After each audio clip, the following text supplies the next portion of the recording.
Hello, my name is Elizabeth Nsubuga. I am a faculty member at Lyceum of the Philippines University Cavite in the Republic of the Philippines. I am very grateful for this opportunity to serve. My paper is entitled Minimum Requirements Toward Delivery of Sustainable Quality Online Education in Developing Countries. The fact that I am sitting at home presenting important information to the world through a tube is testament to how significant research is about quality of online services. When the coronavirus pandemic forced schools to close and move classes online in March 2020, all students were forced to become online learners. This major transition from physical to a full-blown virtual working environment conceived concerns that are now sources of new literature. For example, the International Labour Organization has new literature about job losses because of the COVID-19 pandemic and the resulting lockdown. Another concern is about quality of online education.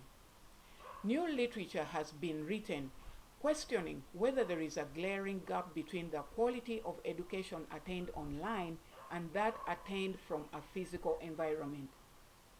And there is still a lingering stigma suggesting that online degrees are less credible than degrees earned in person.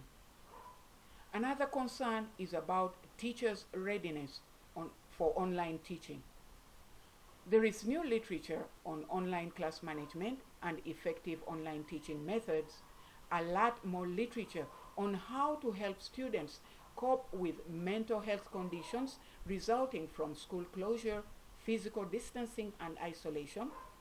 There is a lot more literature on the characteristics of today's students about educators understanding learners and their generation. You know, generation A, B, C, X, Y, Z. My goodness. So, what are the gaps that this paper would like to investigate?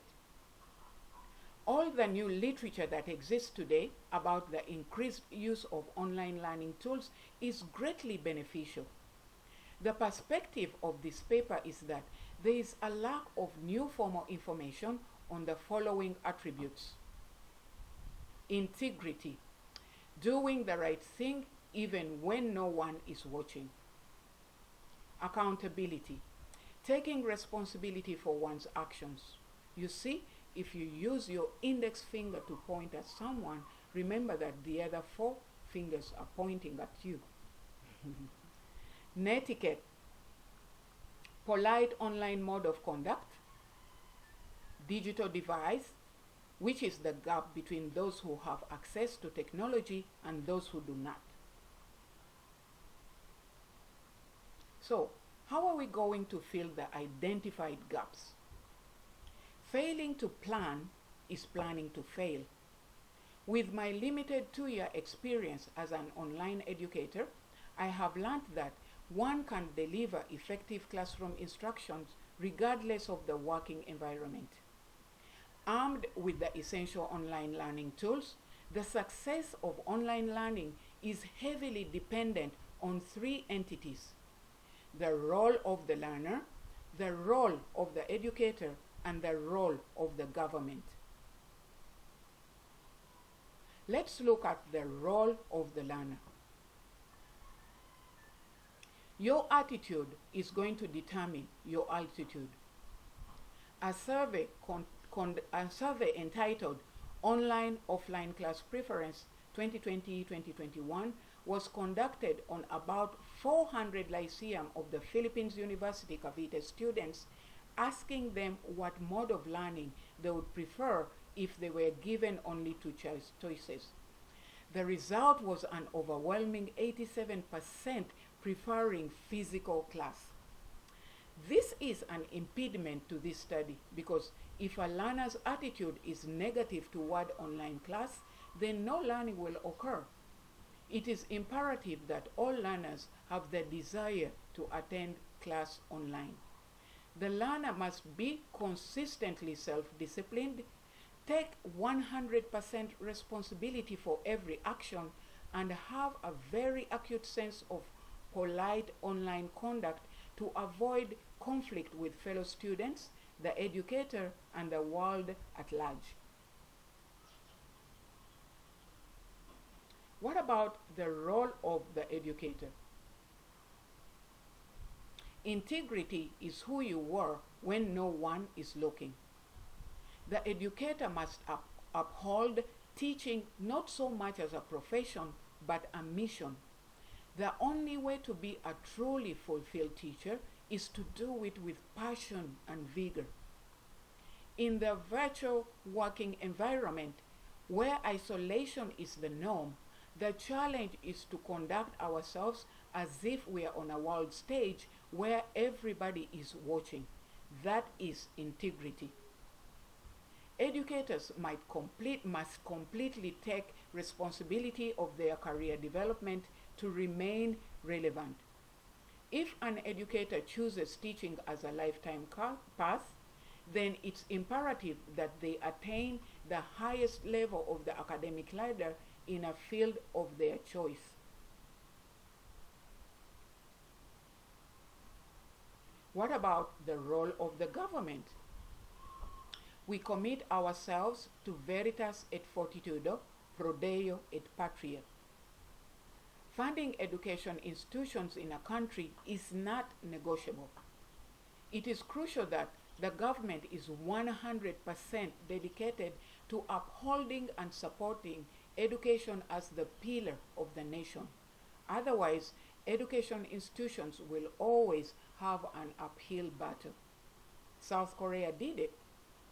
A strong investment in education, a militant drive for success, as well as a passion for excellence has helped a country that is poor in natural resources to rapidly grow its economy over the past 60 years from the effects of the Korean War. Government in developing world must view financing of students as an investment in the country's economy.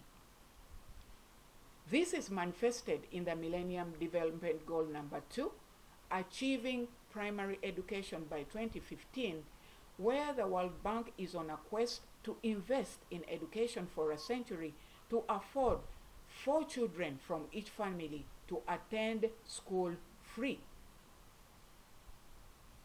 So, in the spirit of the Millennium Goals, this paper is proposing that the government must, number 1, fund public and private schools.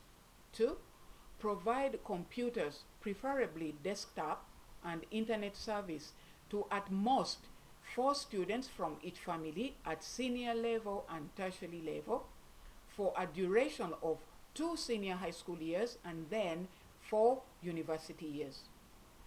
Therefore, it is imperative that the government formulates regulations to govern the funding and monitoring of these online class peripherals. What about the indispensable 5? A wise man without a book is like a workman with no tools. A teacher, even with a very good learning management system, will never get anywhere without what I termed the indispensable 5, namely a computer, preferably a desktop, a microphone, speakers, good internet connection, and an office application, preferably Microsoft. The scope of my study is tertiary level, so a webcam was not considered in the minimum requirements.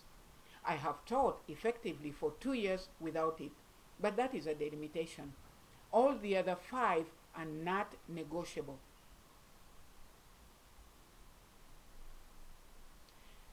So what is going to happen now? Great ideas without action will be futile. The ball is in our court. The learner, the educator, and the government must be consistently responsible to meet all minimum requirements for success. The greatest challenge now is finding an advocate to bring these ideas to the table and make the concerned targeted audience listen and comply. We will need national and worldwide webinars on these topics to bring them to the forefront for consideration and implementation. Thank you very much. Please be safe all the time.